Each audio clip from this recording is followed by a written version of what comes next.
I'm Kari Borne. I'm from the Office of Continuing Education at UW-Whitewater, and we have hosted the Fairhaven Lecture Series here at Fairhaven Senior Services since 1983 or 4. I'm blanking. 3, thank you. And this semester we're talking about remarkable women, some historical figures, some contemporary issues, and so today we'll look back at one of those remarkable women. And we will do that with Erica Moulton. She's an assistant professor of film studies at UW-Whitewater who researches the history of adaptation in the Hollywood studio system and teaches courses on film genre, theory, and gender. Please welcome Erica Moulton.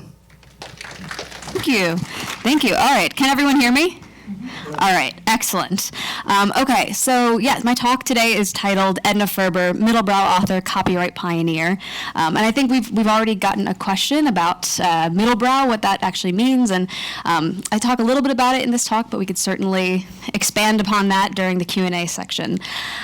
Okay, so my talk today is connected to a book project that I'm working on, which examines the relationship between the literary industry, the Hollywood studios, and evolving copyright law in the mid-20th century. Now, was anyone here a lawyer, out of curiosity? Any former lawyers? Okay. I always ask because I'm sort of fascinated to talk to people about sort of law, especially in the mid-century. So we can maybe delve into that a little bit. But in order to sort of narrow the scope of my talk today, I'm going to be focusing on the remarkable career of Edna Ferber, who I discovered in my research. I was sort of familiar with some of her work before, but what I found was that she was actually a key figure driving changes in both industries, in the film industry and in the literary industry in the mid-century. She was not just a popular author, she was a literary phenomenon. Her novels, with their sweeping narratives and vivid characters, dominated bestseller lists and captured the popular imagination starting in the 1920s, with novels like So Big, which earned her the Pulitzer Prize, Showboat, Saratoga Trunk, and Giant. These books weren't just commercial successes, they became cultural events, and they were most often adapted into Hollywood films. So before we continue to discuss the specifics of copyright and the specific thing we're going to focus on today, which is actually contracts. It's a little dry, but actually it turns out to be kind of interesting if you get the picture behind it. I want to give us a little bit more of a detailed overview of Edna Ferber's career as an author, and that should give us a more rich understanding of her significance and the context in which she operated.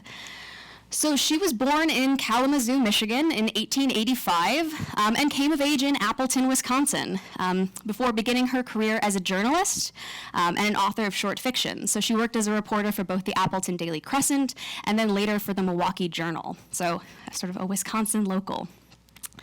During her early years writing fiction for the growing industry of literary magazines, she wrote short stories characterized by strong female characters, detailed depictions of American life, especially documenting life in the Midwest, and she explored a lot of important social issues. She was incredibly prolific, producing a steady stream of novels, short stories, and plays throughout her career. After publishing her first novel, titled Dawn O'Hara, The Girl Who Laughed, which is set in Milwaukee, and she published a volume of short stories called Buttered Side Down, she began to work on a novel that would become her first major success. So Big tells the story of Selena Peake de Jong, a wealthy young woman from Chicago who moves to a Dutch farming community in rural Illinois as a teacher and marries a farmer. She serves as a mother figure and moral guardian, not only to her own son, Dirk, but to other children in the community, preaching the importance of loving art and nature over money. Ferber was unconvinced this modest story would attract readers when she sent the manuscript off to the publisher, Russell Doubleday. However, he loved the novel, and upon its publication, it became the best-selling book of 1924 and won the Pulitzer Prize, as I mentioned. Ferber, for her part, she was shocked by the novel's success because, in her words, quote, "Nothing ever really happens in the book. It had no plot at all. It had a theme, but you had to really read that in between the lines." Despite the novel's modest scope, Hollywood came calling almost immediately, most likely attracted to the Pulitzer and the general attention the novel garnered. So Big was adapted into several films. There was a silent film version in 1924 starring Colleen Moore, a notable adaptation in 1932 starring Barbara Stanwyck, and a very young Bette Davis, who you can see at the bottom there. This is one of her earliest roles. And a testament to Edna Ferber's continued popularity as an author of popular fiction, the novel was adapted again in 1953, this time starring the actress Jane Wyman. So I thought I would play you the trailer to that film, and that gives you a sense of how Hollywood continued to capitalize on Ferber's name nearly 30 years after their first adaptation of her work. So we'll play you the trailer, and you'll kind of get a sense of they were still sort of hearkening back to all the other films that had been adapted from her work. Okay. Oop. Well, somehow this got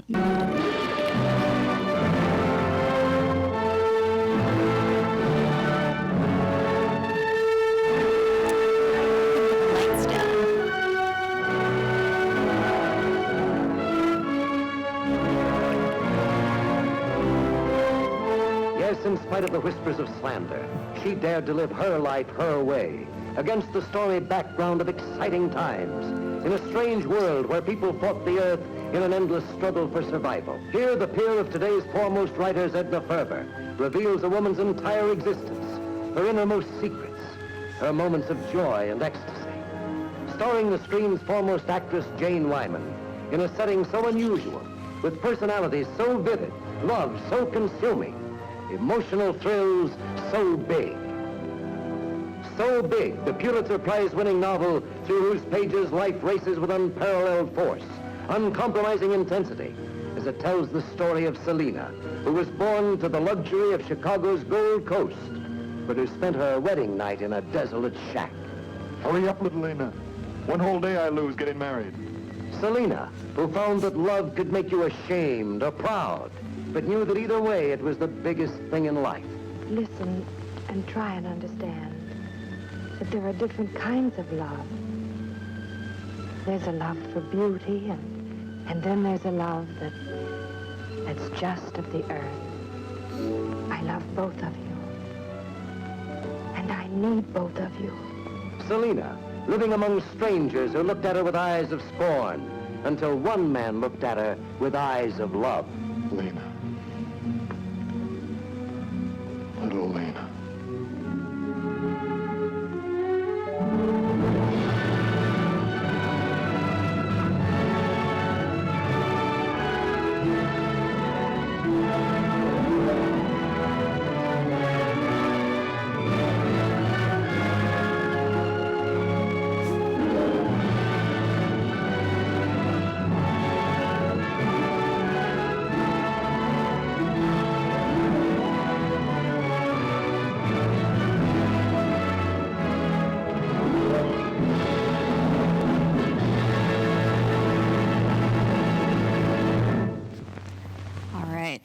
Okay, thank you.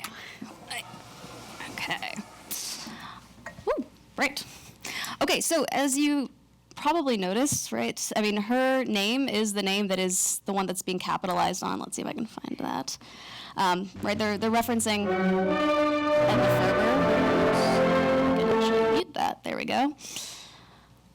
Right, so rather than, they're spotlighting the actors as well, but Edna Ferber's name is the name that is kind of front and center, and that list of all the titles that are kind of coming up, those are all works that had been adapted from Edna Ferber's fiction as well as her plays. So she is a major player in Hollywood at this time, right, and starting in the 20s all the way up until the 50s. Okay, there we go. So as you may have noted in the trailer, some other adaptations from Ferber's popular works included Showboat, which follows the lives of performers, stagehands, and dock workers in Mississippi Riverboat. That novel deals with themes of racial prejudice, love, loss, and it was famously adapted into a successful Broadway musical by Jerome Kern and Oscar Hammerstein. So Showboat had been adapted in 1929, 1936, and 1951. Another Ferber epic, Cimarron, chronicles the settlement of Oklahoma, focusing on the lives of Yancey Cravat and his wife Sabra. It's yet another sweeping tale of adventure, ambition, and a changing American West.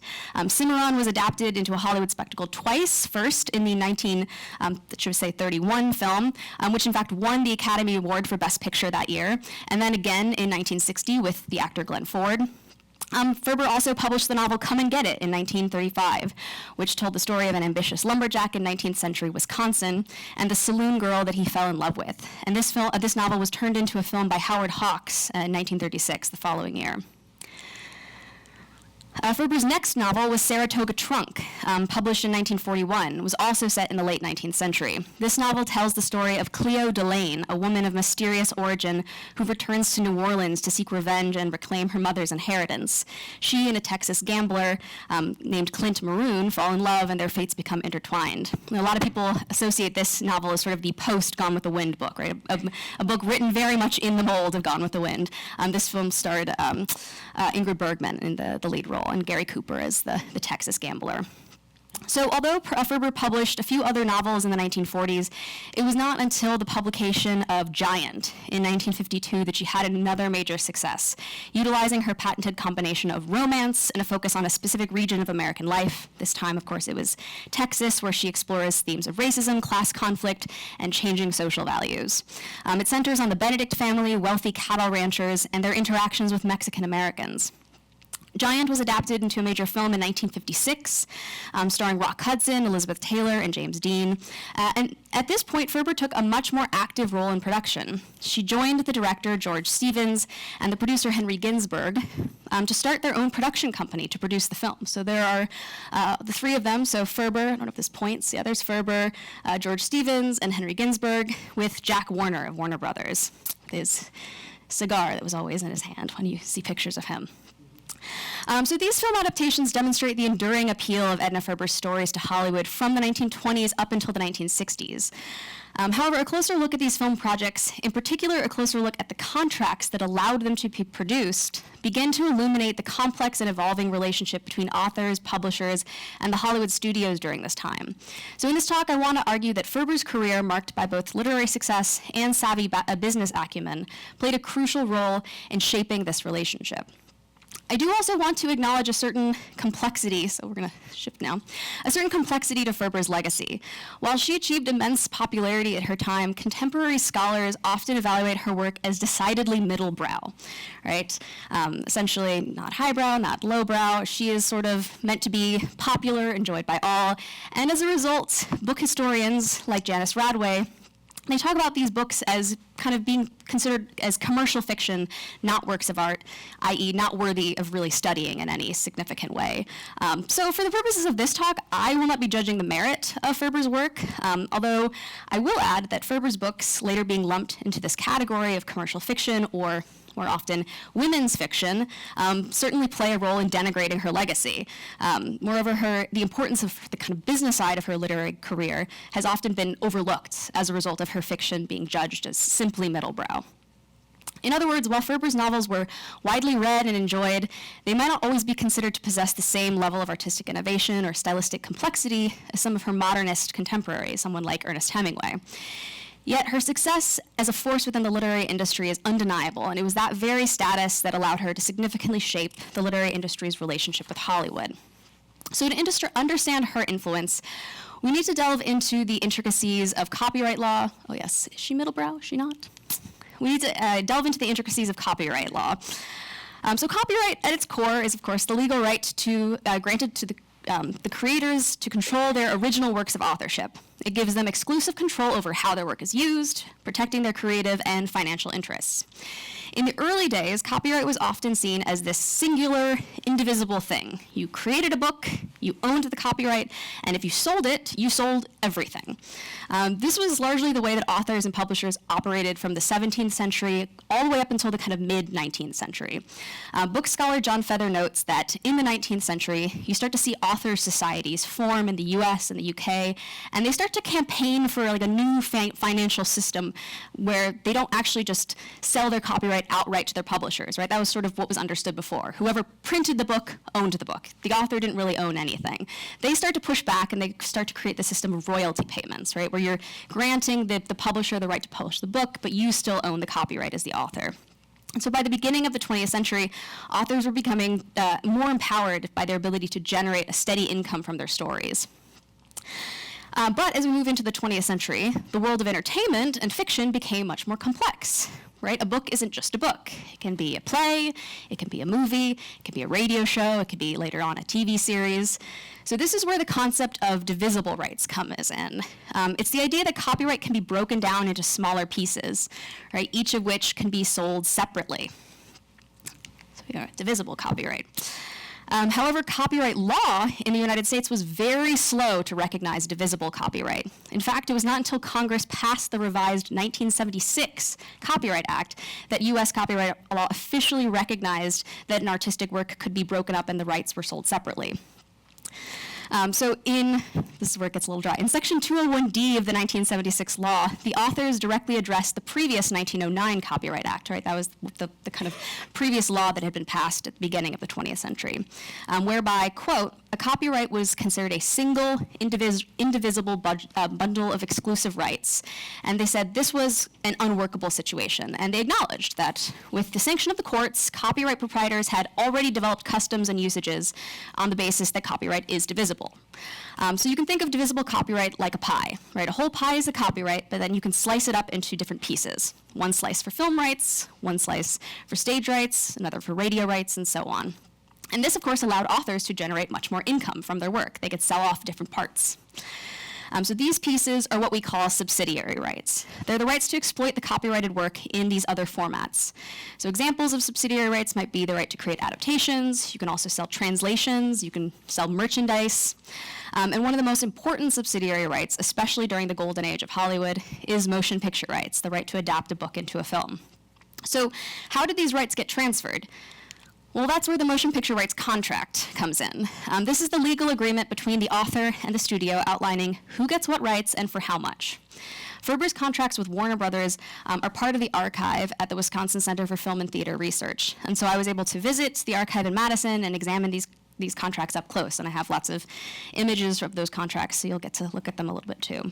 What I find most fascinating about them is how much contract language evolved in the studios from the 1920s even to the 1940s, and how significantly Edna Ferber and her lawyers were able to manipulate and change that language to protect her stakes in these literary properties. However, the history of the motion picture rights contract in Hollywood is not a simple one. It's a story of evolving legal interpretations, shifting industry practices, and a lot of power struggles. So in the early days of film, like 1890s, 1900s, studios just adapted works without seeking permission, right? They would just, Peter DeCherney, who's a famous legal scholar, he called this the golden age of unauthorized adaptations. This began to change in 1911 with the Supreme Court case, Calum Company v. Harper Brothers. And this centered around an adaptation of the novel Ben-Hur. The question at the heart of this case was whether film could indeed be counted as a form of storytelling equal to that of a novel. And if so, whether that meant that film could infringe upon a novel's copyright. The court, of course, ruled that film could indeed tell a story in an equal manner to literature, and that all film adaptations had to pay for rights, which helped to establish a legal precedent. However, they simply called them dramatization rights. And those dramatization rights could be acquired by a film company, but they could also be acquired by a theatrical company. And they didn't make any distinction between the two. They sort of lumped them all into one category. So even after this ruling, the division of rights still was pretty murky, and there were a lot of other legal sort of cases that ensued. The one that is most interesting to me is a case called Photodrama Motion Picture Company v. Social Uplift Film Corporation. This was in 1914. They don't have pithy names. They're all very long legal names. So this further clarified the distinction between film rights and theatrical rights. The decision was handed down in the Southern District of New York. It was covered by the trade newspaper Motion Picture News with the headline reading, Playwrights v. Picture Rights, or Playwrights versus Picture Rights. This article announced the outcome of a case that the decision of utmost importance to the motion picture world was handed down by Justice Learned Hand. And this case involved multiple adaptations of the novel The House of Bondage. The original author sold the rights to a theatrical company, which then produced their own film version, and then the publisher sold the rights to a different film company. And so it was sort of like, who had the rights to sell which? Were they different? Are they the same? Justice Learned Hand ruled that film rights and theatrical rights were completely different, and they could indeed be sold separately, but that had to be something that the author determined. So these legal precedents laid the groundwork for the studio era, where studios were actively seeking out hot literary properties. They were negotiating contracts with authors. And starting in the 1920s, these production companies began to form alliances with publishers and theatrical producers. And during this period in the 20s, everyone sets up story departments. People on the East Coast, the publishers all have story departments trying to figure out how they're going to sell novels to the studios. All the studios have story departments with story editors who are going out to the East Coast trying to talk up authors, trying to talk up publishers, and get the rights to those novels. So at first, some authors were able to secure profit-sharing deals with the studios, and sometimes they even managed to get advisory roles in film adaptations of their works. So famously, Eleanor Glynn, the author of many novels, including famously It, right, helping to coin the phrase It Girl, she had a profit-sharing deal with MGM, which meant that she got a cut of the box office.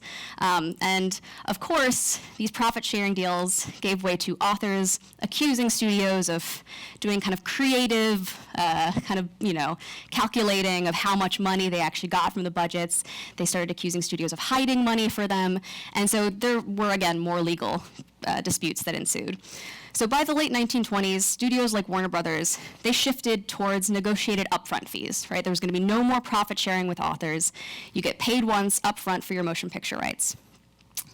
And then once you've paid the studios, you surrender all of the film rights to them, and you don't get any potential for more money, regardless of whether the adaptation is successful or not. So the negotiation of these contracts was very complex. It involved not only the author and the studio, but also the publishers, the agents, the lawyers. And you start to see, literary agents. Literary agents really emerge as crucial intermediaries in the 1920s and 30s. They represent authors, and they help to navigate the intricacies of this market. Moreover, these agents and this class of lawyers, they actually begin to specialize in copyright and intellectual property. And so you see this explosion of the subsidiary rights market in the mid-century. If you're interested at all in the rise of the agent in Hollywood, I would highly recommend Tom Kemper's book, Hidden Talent, The Emergence of Hollywood Agents. It's an excellent book, and it recounts the rise of agents and agencies in Hollywood. But let's bring Edna Ferber back into the picture. So Ferber, of course, not just a successful author, very shrewd businesswoman. So she was intimately involved with the management of all of her properties throughout her long career. She helped to shape all of the contracts. And so I'm going to highlight 3 of them. So we're going to look at the 1924 So Big motion picture rights contract. This is the first time she sold So Big. Then we're going to look at the 1931 contract, and you may be asking, well, why is she selling it again if she already sold it? We'll talk about that.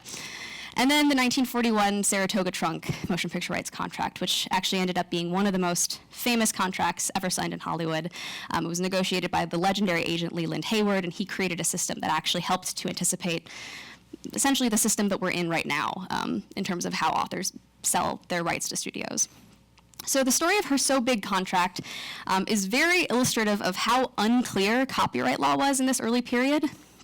So in 1924, Ferber sold the screen rights to the novel to a company called First National Pictures, which of course later was acquired by Warner Brothers.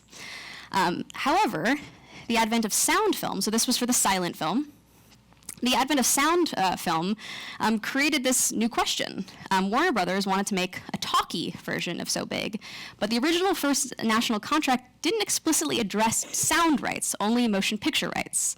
Of course, at that time, films didn't have sound, so of course they sort of understood, you're just selling the film rights. So on May 30th, 1930, Warner Brothers lawyer Joseph Hazen, he fired this memo off to the company's vice president about a potential So Big adaptation. And this memo references a recently completed short talkie adaptation of one scene from the novel, which Hazen wrote was, quote, intended for the test case on the question of the necessity of our buying sound rights, where we had previously bought silent rights to making a picture of this novel. This short scene was also used as a test of their new sound technology. They're still figuring out sound at Warner Brothers at this time. But the eagle-eyed Ferber, she caught sight of a notice, a very brief notice in one of the newspapers mentioning this adaptation, and she swung into action. Warner Brothers, they argued, well, hey, we paid for the motion picture rights, like, we have the sound rights.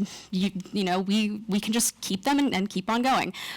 Ferber's team, they argued that the original contract, of course, only covered silent films and that the sound rights were a completely separate issue. She threatened to sue the studio, and ultimately Warner Brothers decided to capitulate to Ferber and their team to avoid any legal problems. So the negotiations between the parties resulted in a favorable new contract for Ferber, allowing Warner Brothers to secure the talking picture rights to So Big for an additional $20,000. So you can see they've authorized them there. All these little Warnergrams, these are the telegrams and memos that were sent back and forth in the studio by all the messengers. So this situation highlights the uncertainty about the division of rights in the early sound era. While some studios argued that motion picture rights encompassed sound rights, Ferber's case demonstrates that authors and their representatives were actively pushing back and negotiating additional compensation.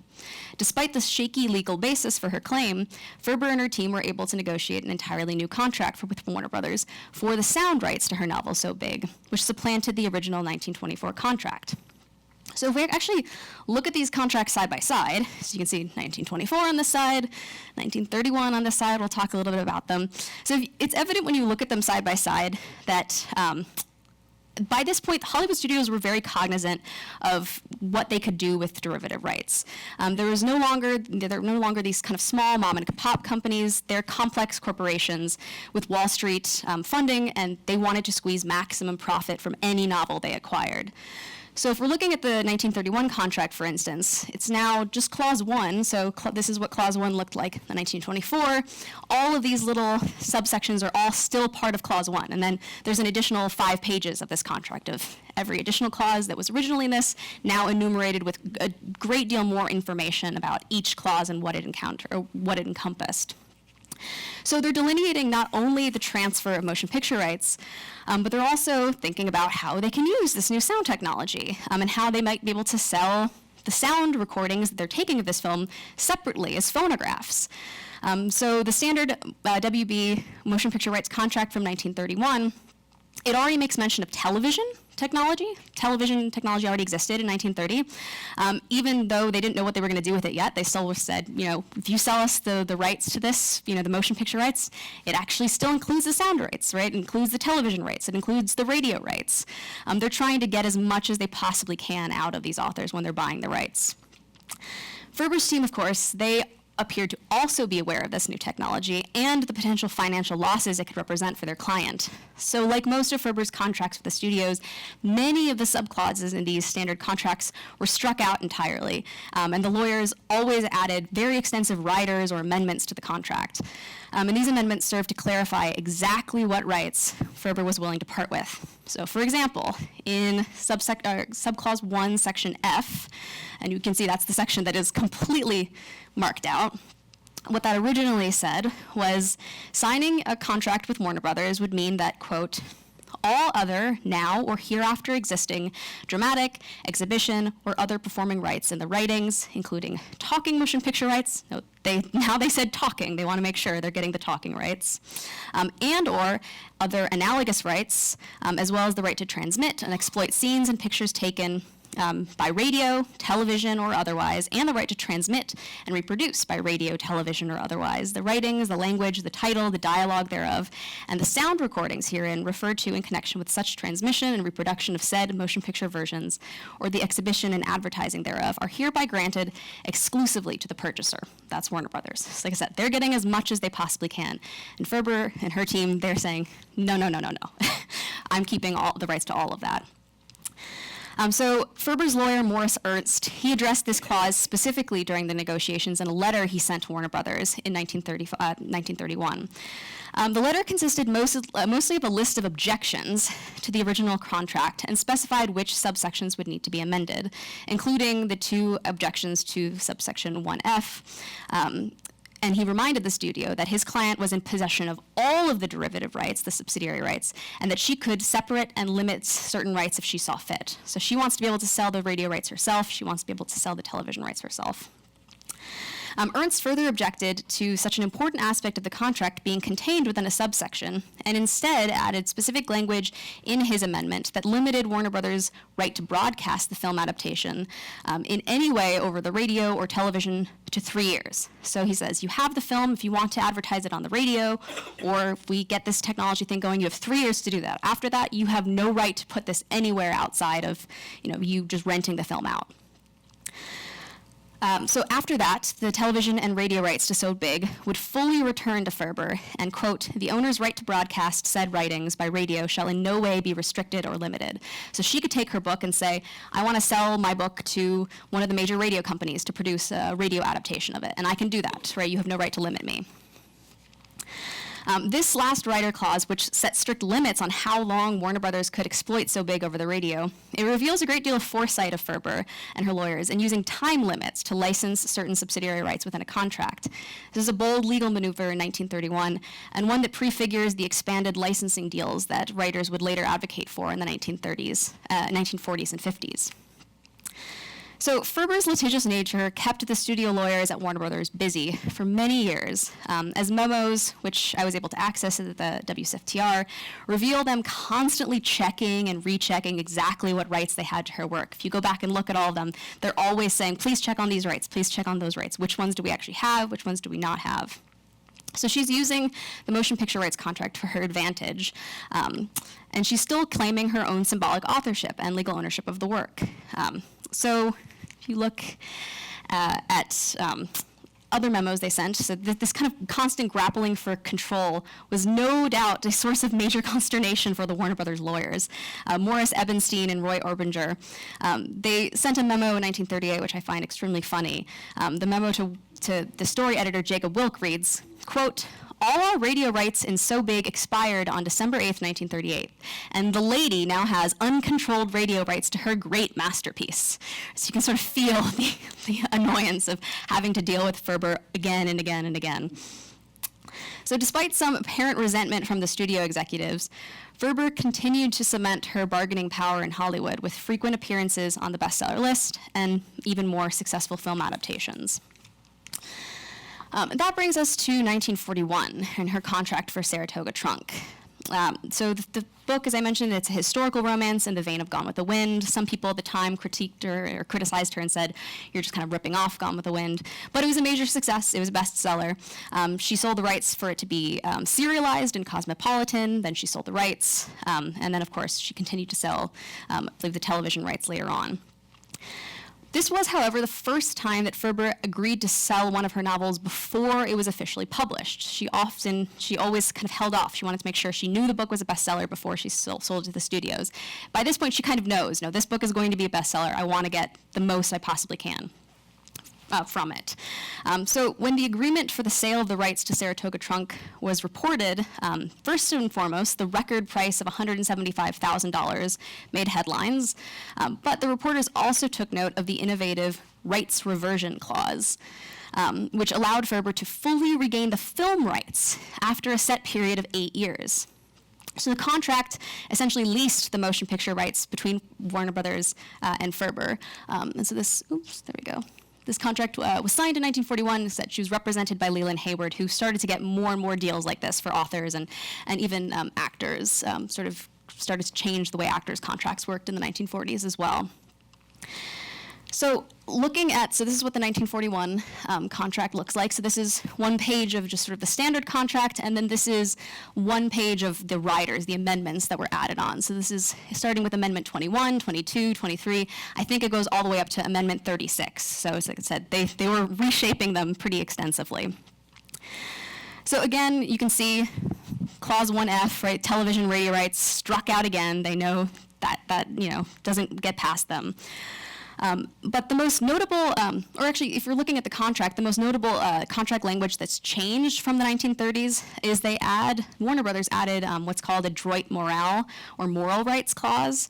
And this stipulated that an author, if they couldn't sue if they didn't like the resulting picture, right? Oftentimes authors, you don't like the changes that the studio made, they're disappointed, and so by this point, the studios have learned we need to make sure that we're limiting how much control the authors can actually exert over the adaptations.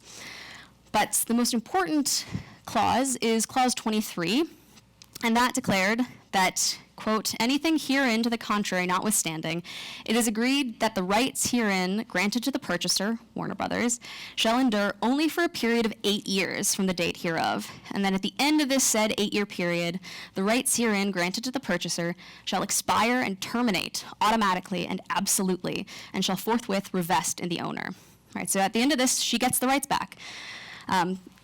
She would own the film rights to her literary property again.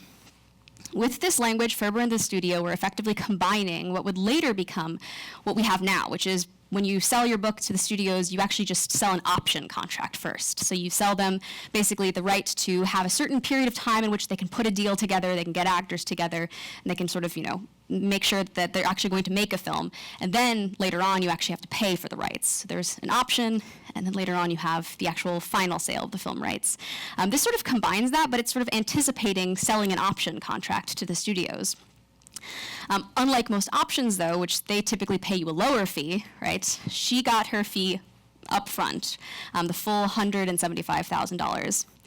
Now, this deal would cost Warner Brothers dearly. The wartime slowdown in production resulted in them needing to negotiate 2 option extensions for Ferber to ensure that they could still turn a profit from their adaptation. And so every time they had to extend it, they had to pay her an additional $25,000 in addition to the original $175,000 fee. And it was not the only place in this contract that she exerted her control over derivative rights.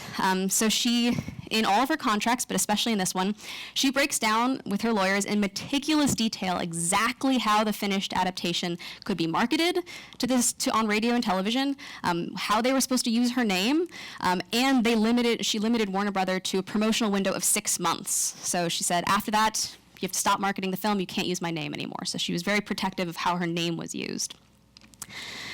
So Roy Orbinger sent a memo to Warner Brothers lawyer Harold Bereford in 1954 to relate to studio chief Jack Warner's desire to secure yet another option extension. So he wanted yet another extension so they could make a little bit more money off the film. And they wanted to request an additional 10 years of control over Saratoga Trunk. Orbinger, having dealt with Ferber for many years, he was not hopeful that Ferber would respond positively to such a request, and he cautioned, quote, I do not believe you will have much success with Miss Ferber. J.E. Smith's book on Ferber's dealings with Hollywood describes Warner Brothers executives feeling particularly galled when they realized in 1958 that she had complete and sole rights to sell their film adaptation of her novel to television studios. So she controlled that film entirely. As a 2-decade veteran of the rights game, Ferber grasped not only how to leverage her power for favorable terms, but also the power she could generate simply by reserving certain rights and putting limits on the rest. So this licensing option, this is sort of like a final note about what happened and how other authors reacted to this. This was seized on by other writers at the time, most notably Mildred Pierce author James M. Cain. He was both an author, but he was also a screenwriter. He worked in Hollywood. And he looked at this news of Saratoga Trunk's contract as a great opportunity for other authors. He said, what we should do is, we have guilds. We have the Screenwriters Guild. We have the author, the kind of Writers Guild. But what we should do is we should actually put all of our power together. And he proposed a new organization called the American Authors Authority. In 1946. And this was a very ambitious plan, and in it he said he wants to organize the work of all writers, so novelists, screenwriters, playwrights, and radio writers, and put all of their work into, quote, a central copyright repository that would hold in trust its members' copyrights and the subsidiary rights to them, and that the lawyers who represented this authority would scrutinize all contracts for a writer's work and then execute only those agreements that leased rather than sold rights that they held in trust. So this was extensively promoted. This is sort of taken from The Screenwriter, which is a great magazine that was published by the Screenwriters Guild all throughout the classical Hollywood period. And so Cain promoted this in the 1946 and 1947 editions. And he specifically singled out Ferber's leasing deal for Saratoga Trunk, impressing upon potential members of this organization that deals secured by star authors, people like Edna Ferber, people like Fannie Hurst, people like Lillian Hellman, those rights were in their reach if they could just pool their resources and power.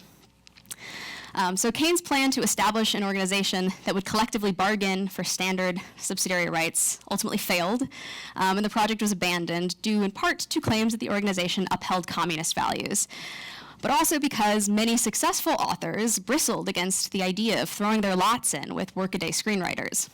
During Kane's negotiations with the Authors League and the Screenwriters Guild, the Authors League established a licensing committee to study Kane's proposal and report back to the guilds about the feasibility of the plan.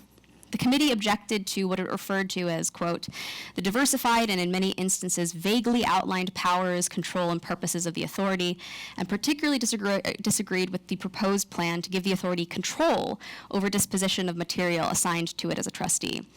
The committee also criticized the strict licensing terms the plan laid out, including a 7-year limitation on licensing of all rights. So his proposal was basically you couldn't license anything for longer than 7 years. The committee said that's going to limit the ability of individual authors to kind of leverage and create deals with the studios. So the dominant attitude of the time, therefore, was clearly embracing the power of individual authors at the expense of further stabilizing the motion picture rights industry. You know, perhaps Kane did overstep in proposing a collective that could constrain authors from negotiating better deals for themselves. However, there were also many cases where inexperienced authors signed away more rights than they realized and thus forfeited potential future earnings. Ferber herself even considered herself a victim of her earlier contracts before she had learned this. She wrote a letter in 1950 to her agent, Flora May Hawley, and said, quote, as contracts signed with the motion picture people in the far-off days of the first publication of So Big were sort of world-without-end affairs, and the refilming of this novel will yield me exactly nothing. Right, this is her getting angry about the remake in 1953 of So Big. She got no additional fee for the adaptation of that film. Warner Brothers still controlled it outright. The publishing industry obviously agreed that Hollywood studios should not be allowed to control a property's subsidiary rights beyond the limited film rights they purchased.